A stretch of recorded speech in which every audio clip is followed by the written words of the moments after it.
Hello, നമസ്കാരം. ഈ video ചെയ്യാൻ കാരണം ഒരു ചാനലിൽ ഇന്നൊരു വാർത്ത വായിക്കാനിടയായി. ഛത്തീസ്ഗഡിൽ നിർബന്ധിച്ച് മതം മാറ്റിയ,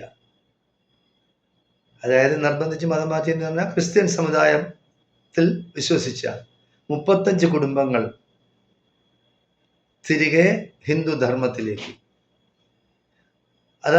ക്രിസ്ത്യാനികളോ മുസ്ലിങ്ങളോ ഭരണത്തിലുണ്ടെങ്കിലാണ് നിർബന്ധിച്ച് മതം മാറ്റാൻ നോക്കുന്നത്. ഭരണ സംവിധാനം ഉപയോഗിച്ച് നിർബന്ധിച്ച്, പോലീസിനെയും പട്ടാളത്തിനെയൊക്കെ ഉപയോഗിച്ച് നിർബന്ധിച്ച് മതം മാറ്റാം.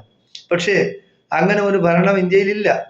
ഉണ്ടായിരുന്നു. മുസ്ലിങ്ങൾ 850 വർഷം ഇന്ത്യ ഭരിച്ചു. ആരെയും നിർബന്ധിച്ച് മതം മാറ്റിയിട്ടില്ല. ഇന്ന് മുസ്ലിങ്ങൾ ന്യൂനപക്ഷമാണ് ഇന്ത്യയിൽ. അതുപോലെ ക്രിസ്ത്യാനികൾ, ഇംഗ്ലീഷുകാർ വന്നു ഇന്ത്യ ഭരിച്ചു, ആരെയും നിർബന്ധിച്ച് മതം മാറ്റിയിട്ടില്ല.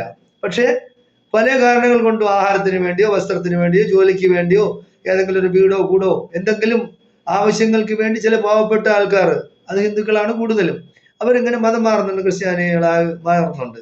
പക്ഷേ അവർ എന്തെങ്കിലും ചികിത്സയോ അവർക്ക് കഷ്ടപ്പെടുമ്പോഴോ അവർ ബുദ്ധിമുട്ടുണ്ടാകുമ്പോഴോ കന്യാസ്ത്രീകളും അച്ഛന്മാരും ഒക്കെ അവരെ സഹായിക്കാറുണ്ട്. അപ്പോൾ അതിൽ ആകർഷ്ടരായി അവർ ആ മതം മാറുന്നതാണ്.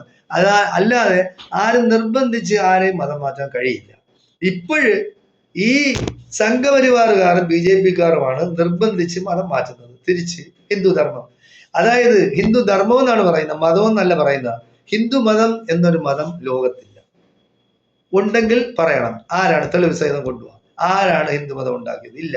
ഹിന്ദു മതം എന്ന് പറയുന്ന ഒരു സംസ്കാരമാണ്. അത് ഹിന്ദുന്ന് പേരിട്ടത് തന്നെ മുസ്ലിങ്ങളായ അറബികളാണ് പേരിട്ടത് ഹിന്ദുന്ന്. അല്ലാതെ ഇന്ത്യക്ക് എന്ത് പേരിരിക്കുന്നു? നേരത്തെ ഹിന്ദുന്ന് അറിയപ്പെട്ടിരുന്നോ? അറബികൾ വന്നതിന് ശേഷമാണ് അത് ഹിന്ദു എന്ന് പേരിട്ടത് അവര്. ആ ഹിന്ദാണ് പിന്നെ ഇന്ത്യ ആയത്. അപ്പോ അത് നമ്മൾ മനസ്സിലാക്കണം, ചരിത്രം മനസ്സിലാക്കണം. എന്തായാലും ശരി, ഇപ്പൊ അതല്ല വിഷയം. ശരി, ക്രിസ്ത്യാനികളായവരോ അല്ലെങ്കിൽ മുസ്ലിങ്ങളായവരെയോ നിങ്ങൾ നിർബന്ധിക്കല്ലാതെ നിങ്ങളുടെ മതം, ഇപ്പൊ മതം എന്നാണ് പറയുന്നത്, ഹിന്ദു മതം സംസ്കാരമല്ല. ശരി, നിങ്ങൾ പറഞ്ഞ് മനസ്സിലാക്കി നിങ്ങൾ സമുദായത്തിലോട് ചേർത്തോളി. പക്ഷേ ആദ്യം നിങ്ങൾ ചെയ്യേണ്ടത്, കേരളത്തിലെ സംഘപരിവാറുകാർ BJP-ക്കാർ ആദ്യം ചെയ്യേണ്ടത്, BJP-യുടെ സംസ്ഥാന വൈസ് പ്രസിഡന്റാണ് ഷോൺ ജോർജ്. അവന്റെ ഭാര്യ എന്ന് പറയുന്ന ജഗതി ശ്രീകുമാറിന്റെ മകളായിരുന്നു, ഹിന്ദു സ്ത്രീയായിരുന്നു. അവരാദ്യം തിരിച്ച് വാപ്പസി, തിരിച്ച് ഹിന്ദു മതത്തിലോട്ട് മാറ്റാൻ നോക്കൂ. ഞാൻ വെല്ലുവിളിക്കുകയാണ്. കഴിയുമെങ്കിൽ ആദ്യം അത് നടത്തുക. അതിനുശേഷമാണ് ബാക്കിയുള്ളവരെ നിങ്ങൾ മതം മാറ്റാനുള്ളത്. അല്ലാതെ പിന്നെ ഏതെങ്കിലും രീതിയിൽ മറ്റവരെങ്ങനെ ചെയ്യുന്നു, മറിച്ചവരെങ്ങനെ ചെയ്യുന്നു, മറ്റിടത്ത് ചെയ്തു എന്നല്ല.